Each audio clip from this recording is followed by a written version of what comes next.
A 7-night cruise for $100 a night sounds like a steal, and a $450 a night all-inclusive resort sounds expensive.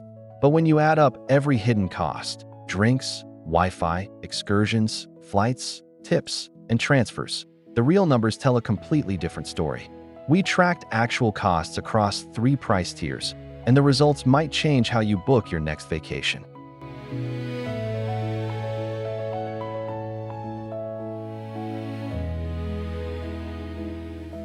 Here's what we're comparing. A 7-night Caribbean vacation for 2 guests. On one side, a cruise with a balcony cabin. On the other, an all-inclusive resort with a comparable ocean view room. Same destination region, same dates, same 2026 pricing. But here's the catch. We're not comparing advertised rates. We're comparing true total cost, meaning every dollar you'll actually spend from the moment you leave home to the moment you get back. Let's start with what the cruise lines want you to see. A 7-night Caribbean cruise on Carnival starts at $700 per person for a balcony cabin. That's $100 a night. Royal Caribbean runs about $1,050 per person, $150 a night. And Celebrity Cruises, their premium brand, starts at $1,750 per person, $250 a night. These prices include your cabin, main dining room meals, pool access, basic entertainment, and transportation between ports. On paper, it looks like an incredible deal. 3 meals a day, a floating hotel, and 4 different destinations, all for the price of a mid-range hotel room. Now the all-inclusive resort side. A budget all-inclusive like Riu or Bahia Principe in Cancun runs about $200 a night for the room. A mid-range property like Hyatt Ziva or Sandals charges $450 a night. And a premium resort like Secrets or Excellence Playa Mujeres hits $650 a night. These prices include your room, all meals at multiple restaurants, unlimited drinks including alcohol, Wi-Fi, entertainment, pool, and beach access. No surprise charges at dinner, no drink tabs, no Wi-Fi fees. But there's one thing not included that changes everything: your flights. Here's where the cruise math falls apart. Drink packages run $75 to $95 per person per day. For 2 guests over 7 nights, that's $1,050 to $1,330. Wi-Fi, and we're talking basic Wi-Fi that barely loads Instagram, costs $20 to $30 per day. That's another $140 to $210. Gratuities are automatically added at $16 to $20 per person per day, $224 to $280 total. Want to eat at the specialty restaurants? Budget $50 to $75 per meal, and most guests visit at least twice. Shore excursions average $100 to $200 per port, and a typical Caribbean cruise hits 4 ports. That's $400 to $800. Then there's the casino, the spa, the photo packages, the premium coffee. Every one of those is extra.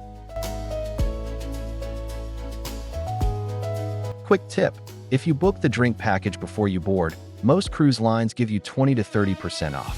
That alone saves $200 to $400. All-inclusive resorts have hidden costs too, but the list is much shorter. The big one is flights. Round-trip flights from a major U.S. city to Cancun average $350 to $500 per person. That's $700 to $1,000 for a couple. Airport transfers run $60 to $100 round trip. Off-property excursions, like cenote tours, Chichen Itza day trips, or snorkeling, cost $80 to $200 each. And while your all-inclusive covers standard drinks, some resorts charge extra for top-shelf liquor or premium wine. Spa treatments and golf are almost always extra. But the key difference is this: at a resort, the big-ticket items, food, drinks, Wi-Fi, are already paid for. There's no $1,300 drink bill waiting at checkout. Let's do the full math. Budget tier: Carnival Cruise versus Riu Cancun.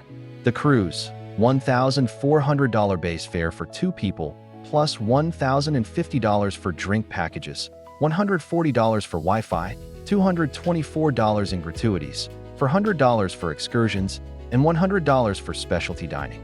True total, $3,314 for 2 guests, or $237 per person per night. The resort, $1,400 for the room, $800 for flights, $60 for transfers, $200 for excursions, and $50 in tips. True total, $2,510 or $179 per person per night. At the budget tier, the all-inclusive resort is $804 cheaper, and that includes your flights.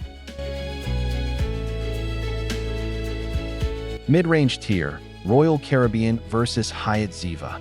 The cruise, $2,100 base for 2 guests, $1,246 for drink packages at $89 a day, $175 for Wi-Fi, $252 in gratuities, $600 for excursions, and $150 for specialty dining.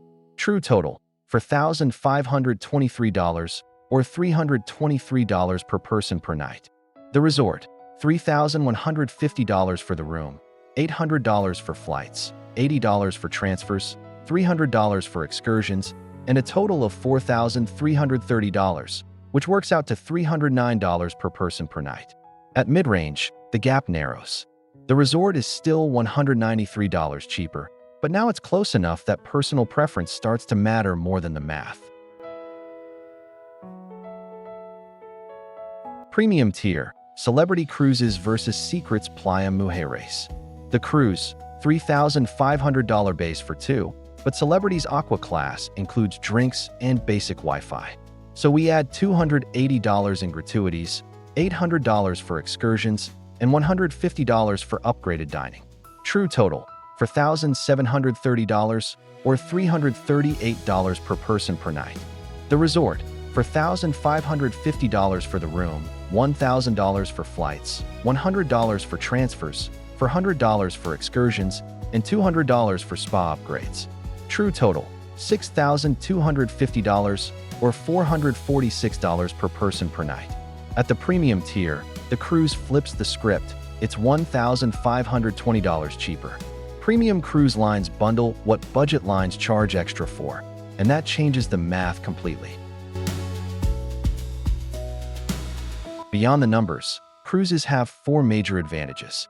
First, variety. You visit 4 to 5 different destinations in one trip without packing and unpacking.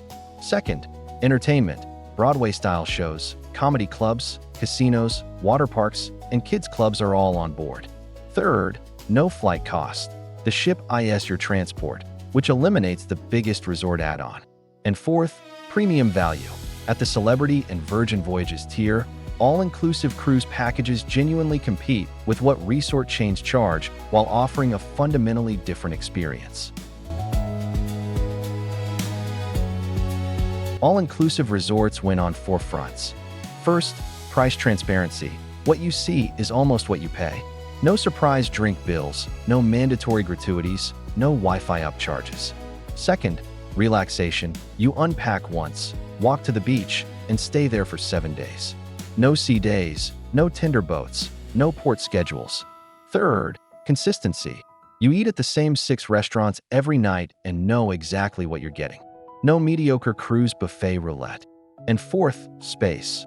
A resort room is typically 30 to 50% larger than a cruise cabin, with a real balcony, not a 4-foot ledge. Quick tip: if you get seasick, that alone makes this decision easy. Even mild motion sensitivity can ruin 3 of your 7 nights on a cruise.